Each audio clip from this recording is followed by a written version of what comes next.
Welcome to the Fayetteville Fire podcast, where we talk all things fire-related, safety tips, and things that are happening in our can-do city. I'm Captain Don Cheetah, Community Risk Reduction, and I'll be your host. Last year, North Carolina had 146 reported fire deaths. Cumberland County has experienced 5 fire deaths in just the first 2 months of 2024. And we'll talk more about this later during our monthly safety message. Today I brought in Battalion Chief Michael Autry, who works in our planning research, and we're going to kind of go over Fayetteville Fire Department's annual summary for 2023. Thanks for joining me, Chief. Thank you. Good morning. So what we're going to go over today is kind of a summary that was provided to City Council and City Manager on Monday's council meeting. Yes. Just kind of an overlay of what the fire department has done in the last year. Yes, so we usually give a quarterly review, but usually third week in February. So every year we give a review for the entire year, quarter by quarter, and then we do some year-by-year comparisons. All right. So tell us something about fire. Tell us some things the fire department's accomplished or done in 2023. So as far as accomplishments, we on the EMS side, we were able to implement 4 new medications. We have albuterol, Tylenol, Benadryl, oral glucose was the other one we added. And this was just to try to see if we could help those with respiratory. We have allergic reactions and, of course, diabetic emergencies. It gives us more tools out there to make a positive impact with patients from the time the fire department arrives till they go to the EMS provider, which typically is Cape Fear Valley Medical. And I think it's important for our listeners to know that there's vast majority of our EMS calls. We're on the scene for some time before we get an ambulance or get an ALS, advanced life support crew, just due to the nature, the number of call volume, and the number of ambulances on the road versus fire trucks within the city. Yes, and it's probably our biggest thing. It is our biggest thing when we look at numbers. And we reported to council on Monday night, we talked about the number of EMS responses, and of those of all the calls that Fayetteville ran last year, EMS responses were about 66%, and that was 18,732 calls. So of the 28,098 calls that we ran in 2023, you see we had a bulk of those were EMS. So it is very important that we make sure that we have the proper tools to help people when we arrive. But yes, and the year, not only in the EMS side, as far as improvements, we actually developed a lithium-ion response program. If everybody's watching the news, New York City right now is having a big time with that. They had fatal fire this past week with lithium-ion related fire calls. So it is something that we strive to look, and we look at trends across the nation, and we look at our numbers at the accreditation office, in which I work out of. We look at the trends, and we start measuring data to that. So some of the things that we report to council are the trends that we see. In the EMS side, motor vehicle responses were actually down a little bit last year. But we had over 2,100 calls on the motor vehicle accident side. And 2,100 plus motor vehicle accidents, them are ones that are reported as injuries. There's many more vehicle accidents that happen in the year that it's property damage only, in which we don't get a response. And going back to the lithium-ion batteries, for our listeners that are wondering, what's a lithium-ion battery? Basically, just about any rechargeable battery you have in your house nowadays is lithium-ion, whether it's a cordless drill, an electric scooter, just to name a few things, up to now vehicles. Yeah, and I think most of the time we look at those responses, and a lot of times it's related to the charging of the batteries, not necessarily the battery just catching on fire spontaneous. A lot of times we see that it's due to the battery and the charging environment. Yeah, and it's important when you're talking lithium-ion batteries, and we can go a whole show on just that. But if you got lithium-ion batteries, you got rechargeable stuff out there. Don't go to eBay or go to Amazon and buy the aftermarket charger for that battery. If it's a DeWalt battery, use a DeWalt charger. That's kind of the way they're designed. And a lot of the problems we find are aftermarket batteries being used or aftermarket chargers and whatnot. If we'll follow it through with, the year, we talked about 18,000 EMS responses, and of those EMS responses, categories that we report each quarter and each year. We talked about motor vehicle accident responses, and of course, one of the unfortunate things we measure is overdose responses. And then of those, last year we do a year-to-year comparison at the end of the year. We had 516 overdose responses within the fire department, and of those, naloxone, or Narcan is the trade name, we give naloxone 293 times. So that is something that we deal with within the city limits of Fayetteville, and as big talk nationwide, we know that it's an epidemic. And just what glares out to me there is, even though our overdoses went down by over 100 from 22 to 23, our use of Narcan went up, which means that, we're having less overdoses, but more of them involve opiates. Yes, true. And then, of course, cardiac arrest responses were up last year, 441 compared to 419 the previous year. And as of last night, there was the heartfelt banquet that was hosted by Cape Fear Valley and celebrating wins with cardiac arrest, where the responders actually get to meet up with the people they responded to. And we were very fortunate to have a long list of first responders invited that had impacted the lives of people within our city. Yeah, and if for those listening, the heartfelt banquet brings in those cardiac arrest survivors and their families to meet everyone that was involved in that arrest save that basically brought them back to life, from the first responder firefighters that showed up to the ambulance crew, the ALS, to the doctors and the other professionals in the hospital. And like I said, EMS is a bulk of what we do.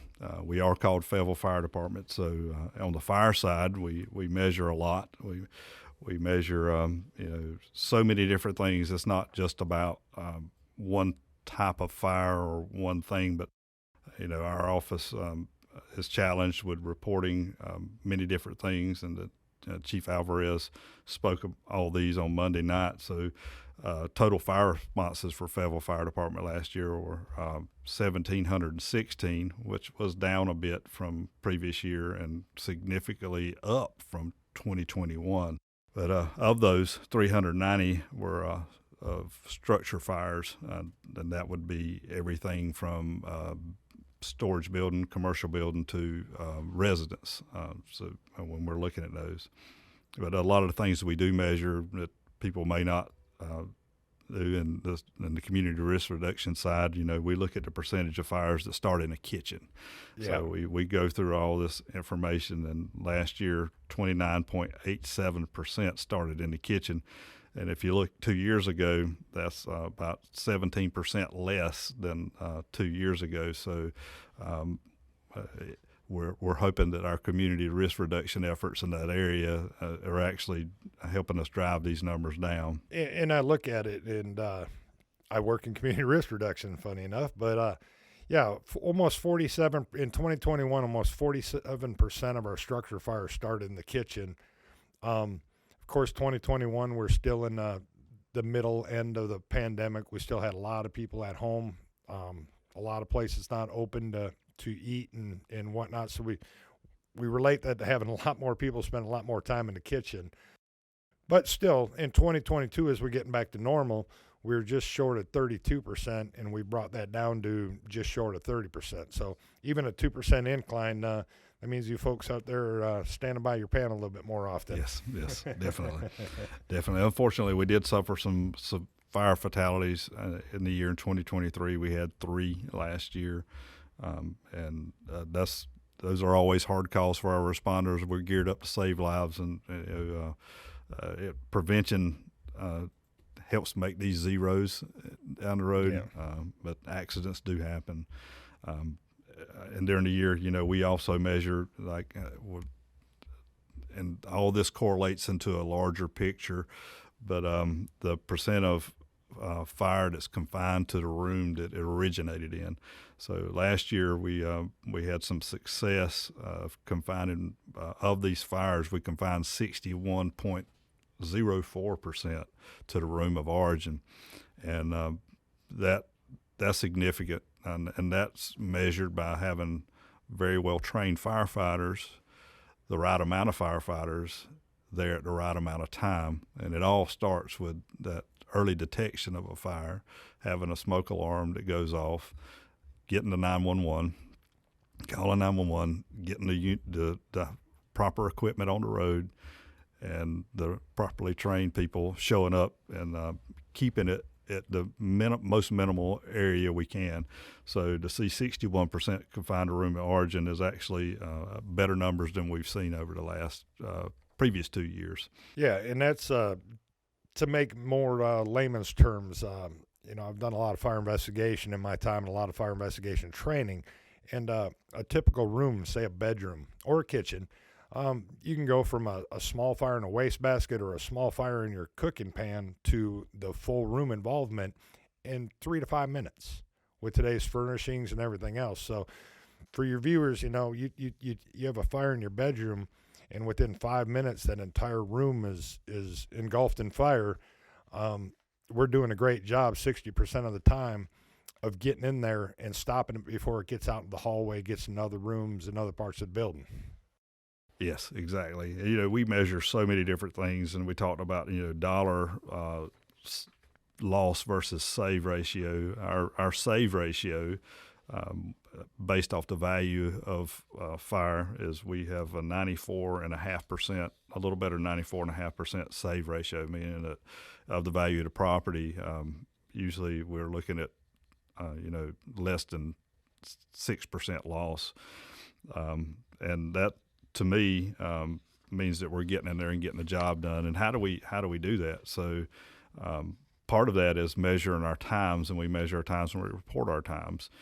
So we have what we call benchmarks, which are, hey, this is where we need to be, and baseline, meaning that's pretty much the standard. In 2021, just an example of that is when someone called 911, it took about a little over 2 minutes to get that call dispatched out. In 2023, we're looking at 1.5 minutes, so 35-second improvement on just getting notification to the fire trucks. And that piece alone, and that's not just fire trucks. That's if you need, if someone's suffering a medical emergency, a hazardous materials emergency, we have a rescue event, any of those things. 1.30 minutes right now from the time you dial to the first truck gets notified. And we typically say, hey, you got 1.5 minutes to get that truck on the road once you're notified. So in 2023, it was taking us about 1.25 minutes for 90% of the time. It took us about 1.25 minutes. And then we say, we want you there in 5 minutes and 12 seconds. So we're at 5:13. So we're really shading there. Our goal for the whole response, from the time somebody dials 911 to the first truck gets on the scene, we want them there in 8 minutes. We're averaging, we're at 90% of the time, we're doing 6 minutes and 59 seconds. That says a lot. And for you folks listening, 1.30 minutes from the time that dispatch bell goes off in the station to them rolling a fire truck, 1.25 minutes. That's all times of the day. They might be eating dinner. They may be in a restroom. They may be in the bed sleeping, to going out the door in 1.25 minutes. And I challenge you listeners out there that are not firefighters to set your alarm clock and see if you can get out of bed and get dressed and be ready to go out the door to work in 1.25 minutes. Yes, and that's a direct reflection on loss. A lot of times is, I grew up in a very rural area. Was a member of a volunteer department. The pager goes off. You had to drive to the fire station. You had to enough people had to get there to get the truck on the road, and you're talking sometimes if you had 10 minutes or 15 minutes, it's a lot of time. So we're up, rolling, and we're expecting people on average to be at a location where that emergency is inside of 8 minutes from the time that we found out that you had an emergency, and that's pretty outstanding. And we've really done better with these numbers. And I think I talked in a previous podcast when we first started doing our accreditation piece, the alarm handling piece, which is basically, hey, as soon as the 911 line rings and somebody picks it up, we were looking at 2 to 3 minutes. In a cardiac arrest event, that's 2 to 3 minutes that someone's not getting the care they need. So we've cut those times back. We constantly measure them. We report that on a weekly basis, sometimes a daily basis. We get reports, but we do provide a weekly to all the crews. We challenge it. It's a little competition thing. So we're very proud that our numbers are where they are, and we're always striving to do better. And that's, I mean, part of this entire report is we're constantly striving to get better. We're constantly striving to provide a better product for our citizens.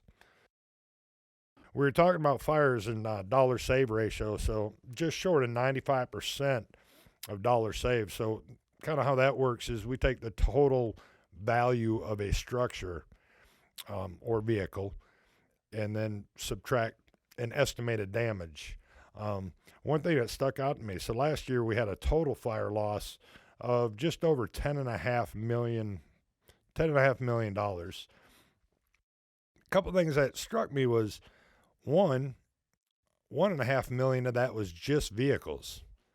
So in today's, people understand some of the vehicles out on the road today are worth more than my house. Yeah, so it's funny. The chief comes back and asks, and Chief Alvarez comes back and asks us, why is, and if you look, in 22 we had $8.5 million lost, so why is it so high? So we go back and we look at what specific events made the loss so much different than previous years or quarters. So in the presentation, we had notable losses. Vehicle fires were up to $1.5 million, like you said. We had actually less vehicle fires, but of those, one of those calls was a piece of heavy equipment, which is still considered a vehicle, that had $184,000 value on it, and it was a total loss. And so those are really difficult calls, large piece of logging equipment or moving equipment, and usually when we get to call them, they're already burning pretty bad. So it was a total loss. And then on the structure fire loss, some of the things as far as total fire loss that really challenged us last year, and the media shared this one pretty great on Shaw Mill Road. We had the large timber fire that lasted for days. That was a $1.8 million loss. So that almost counts for the near $2 million. And then the very last day of the year, this year, in 2023, we had the gas fire under the Russell Street Bridge, and we valued that as $1 million loss. And that's crazy. I mean, because you think, just a fire under a bridge, but you got total road destruction, rebuilding, and everything there. So really almost $3 million just on them two fires that were actually outside fires, not really involved in a structure. You take them away, and we're down to the normal around $7 million or so in loss that we do year in and year out. Yeah, and we always love to see these numbers better, and we know that training and times and measuring and holding ourselves accountable for those, and we're, like I said, we're very proud to be able to represent some of those things. But when we move through our presentation and we talk about different things, we talked about fire, and we've talked about, of course, the bulk of our calls are EMS. Something that was actually another thing that popped up for us last year that has been a kind of a steady increase was our number of hazardous materials responses. So hazmat responses last year, our hazmat teams run 453 incidents, and of those, that was an increase of 55 from 2022. And one reason we attribute a lot of that to is struck gas lines, natural gas lines. So we had 36 more calls in the natural gas area last year as far as struck gas lines. So we had 156 total natural gas leaks that our hazmat team responded to, and a bulk of those they actually stopped the leak on. And a majority of them natural gas leaks are commercial construction hitting lines and stuff. Very small amount, I think, that are residential caused. Very few, but we do have a lot of growth in town. One of the larger ones last year was actually on Bragg Boulevard. We had one that actually, that was a very large line, and that one took several days had to call special crews in to actually handle that. Yeah, and I got a lot of calls on that, and one thing that a lot of people don't understand, and I think that line was maybe a 12-inch natural gas line, that when that line's hit, you can't just shut the gas off because it feeds so much, and it's such a vital part of the city that it's more efficient for Piedmont to let it continue to leak and do what they say is a bypass, basically, so the flow of gas never stops to the customers that are needing it. Yeah, and other notable things about hazardous materials, our team is actually a regional response team. We're North Carolina Regional Response Team 3, which covers 11 counties, including Cumberland. And of those, we had, I think we had 11 regional responses during the calendar year 2023. So our crews are very proficient in what they do, and they are the category experts when they're called upon by the state of North Carolina. They expect us to be very professional and very proficient. And Assistant Chief David Rickmeyer has led a program that has very much credible throughout the region when they go up. You know, when we talked about the gas leaks, our capabilities are up to. You were a hazmat guy, Captain. Yeah, it's like 2-inch lines we can actually maybe clamp off, but once they get larger than that, the flow and the what are the other effects of shutting that line? We can't just shut a line down, like you said. Yeah, and you get, usually your 2-inch lines and smaller are more of a poly, and you start getting above 2 inches, they start to go to steel pipe or something different that's beyond our capabilities. But we'll run through a few more things. I was looking through some of the recruitment and retention stuff, and I was trying to make out these graphs. You want to talk a little bit about, the one thing that stuck out on me is the annual tenure of the firefighters when they leave. And if I'm reading this correct, the average years of service upon separation, 10.12 years. Yes, that is correct. And that's crazy. I mean, we're in an organization, and we're a government retirement system. The goal, if you're here for a career, is 30 years. And I think when you and I both got here many years ago, it was everybody's goal to get to that 30-year mark and get your pension. But now we're having such a high attrition. It's an extremely competitive market. We have peer agencies that are, always pays always a big thing. Benefits packages are a big thing. But yes, our attrition rate has been a little younger as far as the years of separation. We did have quite a few retirements in 2023, and this review is only a preemption to our annual report, which will show all the faces of the retirees, and we did have quite a few promotions last year. But yeah, we do. Our current status is 351 full-time employees. Some of the wins of last year, we hired a new deputy fire marshal.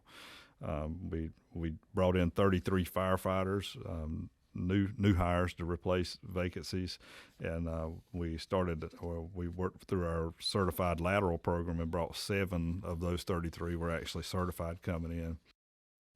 Some of the other fun pieces is our community engagement things that we do. How many people do we actually talk to in a year? Yeah, and that's, of course, this is right down my alley of our office now, but it was incredible that we engaged approximately 37,843 citizens last year. And I would say that's even a low number. When we get out to dogwood festivals, folk festivals and stuff, we have an uncountless number of people that we're reaching out to. One other thing I want to bring up as we wrap up here was our smoke and CO alarms. And if you listen to my show before, we continue to harp on having working smoke alarms and carbon monoxide alarms if you have gas burn appliances. But we installed 1,115 smoke alarms and 210 CO alarms last year.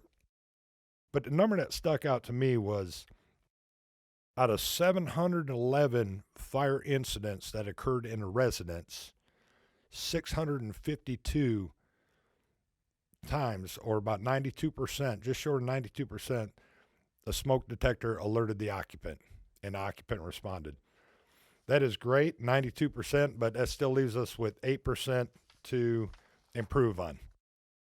So, Chief Autry, I appreciate you coming in today. I appreciate you going over. That's kind of a step back, 100-meter look at the Fayetteville Fire Department in 2023. Thank you.